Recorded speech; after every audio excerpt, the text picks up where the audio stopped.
ప్రేక్షకులకు నమస్కారం. ఆంధ్రప్రదేశ్ రాష్ట్రంలో రాజకీయాలు క్రమక్రమంగా వేడెక్కుతున్నాయి. ఆంధ్రప్రదేశ్ రాష్ట్రంలో కూటమి అధికారంలోకి వచ్చి 2 నెలలు కూడా గడవక ముందే ప్రతిపక్ష హోదా కూడా దక్కించుకోలేని వైసీపీ పార్టీ, అలాగే మాజీ ముఖ్యమంత్రి జగన్మోహన్ రెడ్డి తెలుగుదేశం పార్టీ ప్రభుత్వం పైన తీవ్రమైన ఒత్తిడి తీసుకురావాలని తీసుకున్న నిర్ణయాలు ఈ వేడెక్కే పరిణామానికి కారణమై ఉన్నాయి. అలాగే వరుస హత్యలు ఆంధ్రప్రదేశ్ రాష్ట్రంలో కారణాలు తెలియని వరుస హత్యలు జరుగుతున్న నేపథ్యంలో వాటన్నిటిని దృష్టిలో ఉంచుకుని ఆంధ్రప్రదేశ్ రాష్ట్రంలో శాంతి భద్రతలు లోపిస్తున్నాయి, ఇది తీవ్ర పరిణామాలకి దారి తీస్తుందనే ఒక స్లోగాన్ని తీసుకుని జగన్మోహన్ రెడ్డి ఢిల్లీ కేంద్రంగా ధర్నాకు దిగడం చాలా ఆంధ్రప్రదేశ్ రాష్ట్రంలో రాజకీయ వేదికలో చాలా తీవ్రమైన చర్చ జరుగుతూ ఉంది. ఈ నేపథ్యంలో Andhra Pradesh secretariat working journalist union president అలాగే సీనియర్ జర్నలిస్ట్ రాజా రమేష్ గారు మనతో ఉన్నారు. వారిని ఆంధ్రప్రదేశ్ రాష్ట్ర రాజకీయాల గురించి అడిగి తెలుసుకుందాం. రాజా రమేష్ గారు నమస్కారం. నమస్కారం. ఇప్పుడు ఆంధ్రప్రదేశ్ రాష్ట్రంలో కూటమి ప్రభుత్వం ఏర్పడి 2 నెలలు కూడా కాలేదు.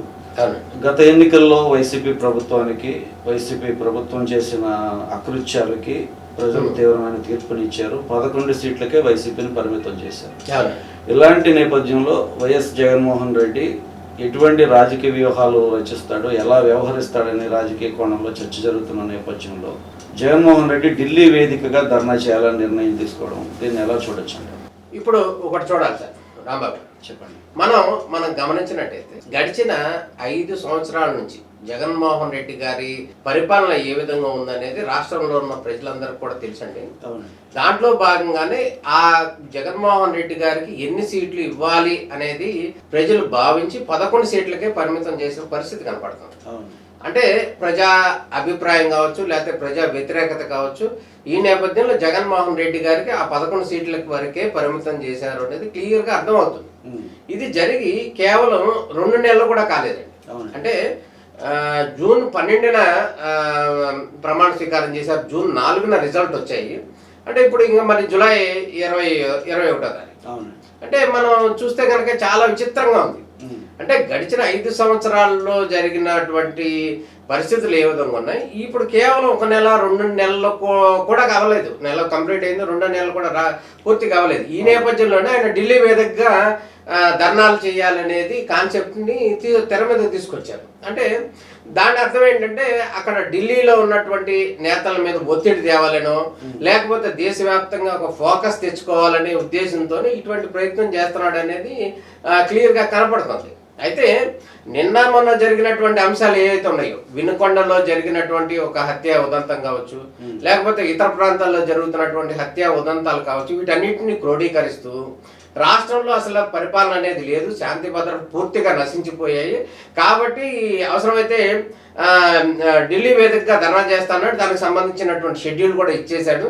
ఢిల్లీ వేదికగా ధర్నా చేయాలి, వారికి సారూప్యత ఉన్నటువంటి పార్టీలన్నిటిని కలుపుకుని ముందుకు వెళ్తాను అనేది జగన్మోహన్ రెడ్డి గారి యొక్క వ్యూహం. దాంట్లో భాగంగానే రాష్ట్రం మీద ఒత్తిడి తీసుకురావాలి, కేంద్రం మీద ఒత్తిడి తీసుకురావాలనేది ఆయన వ్యూహంగా కనపడుతుంది.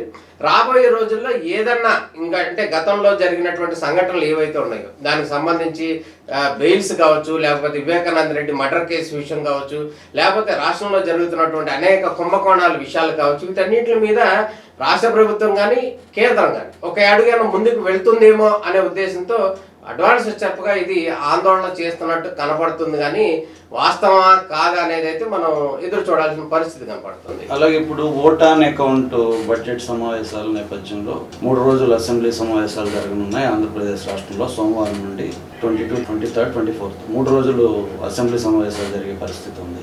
ఇలాంటి పరిస్థితుల్లోనే వైఎస్ జగన్మోహన్ రెడ్డి ధర్నాకి పిలుపునివ్వడంలో ఎటువంటి వ్యూహం దాగి ఉందంట? అంటే ఇక్కడ జగన్మోహన్ రెడ్డి గారి వైఖరి ఎట్లా ఉందంటే అండి, చాలా విభిన్నంగా కనపడుతుంది. ఎందుకంటే ఇప్పుడు ఆయనకు ప్రతిపక్ష హోదా రాలేదు. ప్రతిపక్ష హోదా మాత్రం రాని సందర్భంలో అసెంబ్లీలో ఎమ్మెల్యేలు ప్రమాణ స్వీకారం చేసే సందర్భంలో ముఖ్యమంత్రి తర్వాత ఈ జగన్మోహన్ రెడ్డికి అవకాశం ఇవ్వండి కూడా ఒక మెసేజ్ పంపించారు. ఆ తర్వాత చంద్రబాబు నాయుడు గారు కూడా మంత్రుల తర్వాత టాప్ ప్రయారిటీలో జగన్మోహన్ రెడ్డి కూడా ప్రమాణ స్వీకారం చేశారు. ఆ రోజు నుంచి అసెంబ్లీకి రాలి ఆయన వెళ్ళిపోయి ఎక్కడ ఉన్నారు, మళ్ళీ అప్పటి నుంచి కూడా ప్రజల్లో లేరు. నిన్న మొన్న ఈ వినుకొండలో జరిగినటువంటి ఒక సంఘటనలో తప్ప జగన్మోహన్ రెడ్డి గారు దీనికి సంబంధించి అసెంబ్లీ వ్యవహారాల్లో పార్టిసిపేట్ చేయాలి, ప్రజా సమస్యలు చర్చించాలి అనేటటువంటి వైఖరిలో ఆయన లేడు నిజానికి కనుక గమనించినట్టయితే. దాంట్లో భాగంగానే అధికార పార్టీ ఆరోపిస్తున్నట్టుగానే ఇక్కడ అసెంబ్లీలో వాయిస్ వినిపించాలనేటటువంటి పరిస్థితి ఉంది. కానీ ఇక్కడ నుంచి తప్పించుకునే ప్రయత్నంలో భాగంగానే ఢిల్లీ వెళ్లి ధర్నా చేయాలని చూస్తున్నాడు. అసెంబ్లీకి వచ్చే ధైర్యం లేదు అంటున్నాడు. ఎందుకంటే వీళ్ళు కనుక గమనించినట్టయితే మొన్న అసెంబ్లీ సందర్భంలో అటు జనసేన నాయకులు కావచ్చు, ఇటు పవన్ కళ్యాణ్ కావచ్చు, ప్రత్యేకంగా అసలు నువ్వు అసెంబ్లీ గేట్ కూడా దాటడం అంటూ కూడా కామెంట్లు చేశారు.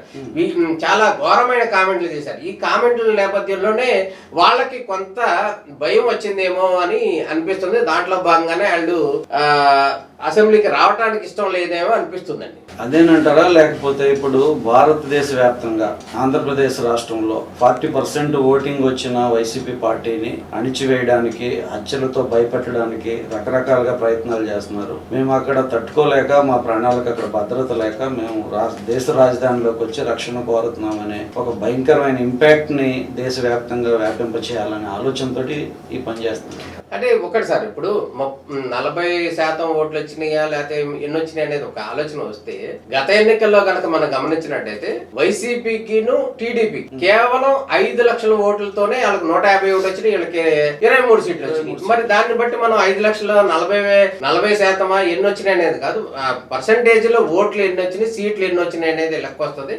కాకపోతే మీరు అన్నట్టుగా కనుక గమనించినట్టయితే ఇది దేశవ్యాప్తంగా ఏదో ఒక హైలైట్ చేయాలి అనే ఒక ఉద్దేశంతోనూ ఆయన ఢిల్లీ వేదికగా చేయాలని భావిస్తున్నాడు. కాకపోతే రాబోయే రోజుల్లో ఇక్కడ ఆంధ్రప్రదేశ్ లో జరిగినటువంటి సంఘటనలు, గతంలో జరిగినటువంటి అనేక అవినీతి ఆరోపణలు అన్ని కూడా శ్వేతపత్రాల రూపంలో రాష్ట్ర ప్రభుత్వం బయటకు తీసుకొస్తుంది. చంద్రబాబు నాయుడు గారు దీని మీద శ్వేతపత్రాలు ఒకటి విడుదల చేస్తున్నాడు. రేపు మాపు అసెంబ్లీలో కూడా ఎక్సైజ్ కి సంబంధించి, ల్యాండ్ కి సంబంధించి, ఇతర అంశాలకు సంబంధించినటువంటి శ్వేతపత్రాలు విడుదల చేయడానికి సిద్ధం అవుతున్న పరిస్థితి కనపడుతుంది. ఈ నేపథ్యంలో దాన్ని డైవర్ట్ చేయడానికి భాగంగానే ఢిల్లీ వేదికగా ఇది తీసుకున్నారా అన్నట్టు కూడా అనిపిస్తున్న పరిస్థితి కనపడుతుంది. అంటే ఇప్పుడు వైఎస్ జగన్మోహన్ రెడ్డి అవలంబిస్తున్న ఈ వైఖరి అంటే రాజకీయ పార్టీలకు కానీ, రాజకీయ పరిస్థితులకు కానీ ఎటువంటి సందేశం ఇస్తాయంటారు? అంటే ఒకటి సార్, నిజంగా మనం గమనించినట్టయితే గతంలో మనం చూసాం, ఏ రాజకీయ పార్టీ గాని వాళ్ళు భారీ మెజార్టీతో గెలిచినా ఒక వర్షం, ఒకవేళ ఓడిపోయినా కూడా దానికి సానుభూతి వచ్చేటట్టుగా ప్రయత్నం చేయాలి, లేకపోతే ఎందుకు ప్రజలు తిరస్కరించారు ప్రజలు ఆ పార్టీని అని చెప్పి వాళ్ళు ఆలోచించుకోవాలి. అంతేగాని ఇక్కడ ఎన్నికల కౌంటింగ్ అయింది, ఇక్కడ చంద్రబాబు నాయుడు అనేవాడు ముఖ్యమంత్రిగా అవుతున్నాడు. ఈలోపు అక్కడ భారీ ఎత్తున 30 అడుగుల ఫెన్సింగ్లతో ఇల్లు చుట్టూ కూడా సెక్యూరిటీ కట్టుకున్నారు. ఇది చాలా ఆశ్చర్యంగా ఉంది కదండి.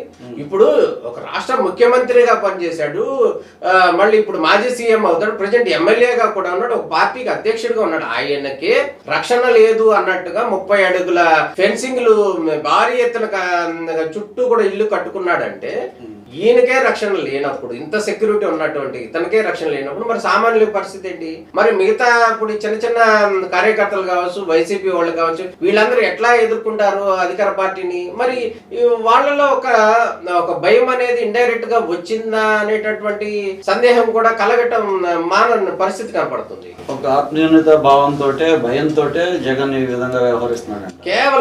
కేవలం జగన్మోహన్ రెడ్డికి భయం అనేది మాత్రం తీవ్రంగా ఉంది. ఎందుకు అంత భయం ఉంది అంటే, గతంలో అధికారంలో ఉన్నప్పుడు వాళ్ళు మాట్లాడిన మాట తీరు కావచ్చు, లేకపోతే వాళ్ళు చేసినటువంటి అవలంబించినటువంటి విధానాలు కావచ్చు, వీటన్నిటి నేపథ్యంలో కూడా రివెంజ్ తీర్చుకుంటారు అధికార పార్టీ వాళ్ళు కానీ, జనసేన వాళ్ళు అనేటటువంటి ఒక భయం అయితే క్లియర్ గా ఉంది అని అనటంలో ఎటువంటి సందేహం లేదు. దాంట్లో భాగంగానే ఆ ఇంటికి అంత పెద్ద సెక్యూరిటీలు, అంత పెద్ద హంగామాలు చేయడం అనేది కొంత రాజకీయ నాయకుడు ఈ విధంగా చేయడం కొంత ఆశ్చర్యం కలిగిస్తున్న పరిస్థితి అయితే కనపడుతుంది. ఇప్పుడు జగన్మోహన్ రెడ్డి ఢిల్లీ వేదికగా చేస్తున్న ధర్నాన్ని ఏ రాజకీయ పార్టీలు మద్దతు తెలియజేసే అవకాశం ఉంది? దాన్ని కేంద్రంలో అధికారంలో ఉన్న భారతీయ జనతా పార్టీ ఏ విధంగా తీసుకునే అవకాశం ఉంది? అంటే ఇప్పుడు మన ఢిల్లీలో జరుగుతున్న పరిణామాలు, ఇప్పుడు ఆంధ్రప్రదేశ్ లో ఉన్న పరిణామాలు వేరు, ఢిల్లీలో జరుగుతున్నటువంటి పరిణామాలు వేరుగా చూడాల్సిన అవసరం ఉంది. దానికి కారణం ఏంటంటే, ఇప్పుడు బీజేపీ పార్టీకి పూర్తి స్థాయిలో మెజారిటీ రాలేదు. మొన్న కనుక ఆంధ్రప్రదేశ్ కావచ్చు, లేకపోతే నితీష్ కుమార్ గారు కావచ్చు, వీళ్ళు పూర్తి స్థాయి మద్దతు ఇవ్వడం బట్టే భారతీయ జనతా పార్టీ కీలకంగా దేశాన్ని ఏలుతున్న పరిస్థితి కనపడుతుంది.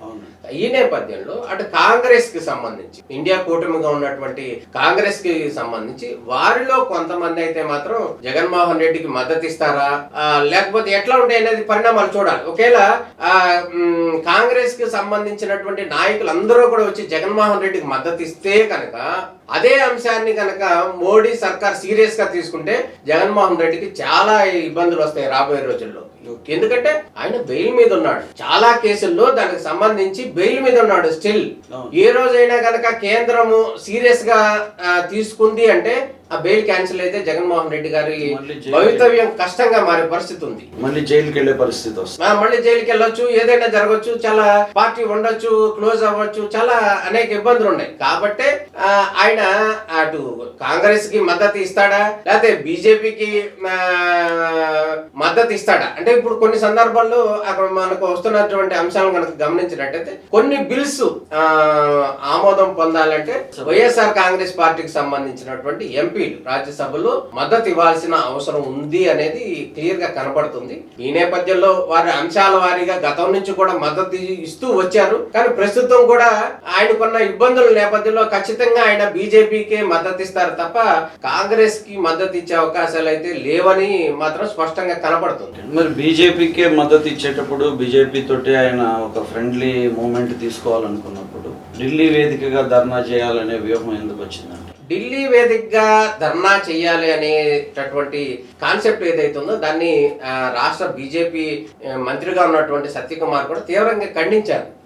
దాంట్లో భాగంగానే ఆయన ఎందుకు ధర్నా చేస్తున్నారు అనే దానికి ఒక అంశాన్ని కనుక గమనించినట్టయితే అధిష్టానంతో అంటే బీజేపీ అధిష్టానంతో మాటలు, సంప్రదింపులు, చర్చలు, బేరసారాలు అంటే నేను మీకు మద్దతు ఇస్తాను ఒక రకంగా, నా మీద వచ్చే కేసులు ఏమైనా ఉంటే వాటిని తప్పించండి అని ఇండైరెక్ట్ గా కనబడుతుంది. ఎందుకంటే గతంలో అధికారంలో ఉన్న ప్రతి సందర్భంలో కూడా వైఎస్ అవినాష్ రెడ్డికి సంబంధించి సిబిఐ వాళ్ళు చేశారు అరెస్ట్, ఇవాళ రేపు అనగానే ఈయన ఫస్ట్ డే ఢిల్లీ వెళ్ళిపోతారు, వెళ్ళగానే అక్కడ మళ్ళీ వాయిదా పడింది, మళ్ళీ అరెస్ట్ కి సంబంధించినటువంటి అంశం వాయిదా. అంటే ఎప్పుడైతే ఆయనకి ఇబ్బంది అయిందో అటువంటి సందర్భాల్లోనే ఆయన ఢిల్లీ వెళ్ళిన పరిస్థితులు కనపడి మనం లాస్ట్ టైం. ఇప్పుడు కూడా అదే టైప్ లో ఆయన కేంద్రం మీద బీజేపీ అధిష్టానం మీద ఒత్తిడి తీసుకురావడం మూలంగా రాబోయే రోజుల్లో రాష్ట్రం తీసుకునేటటువంటి చర్యలు ఏమైనా ఉన్నాయనుకో, సీరియస్ చర్యలు ఏమైనా ఉన్నాయనుకో, వాటిని కొంత మేరకు కట్టడి చేసుకునే ప్రయత్నంలో భాగంగానే ఆయన ఢిల్లీ వేదికగా ధర్నా చేయడానికి సిద్ధపడుతున్నారు అనేది అయితే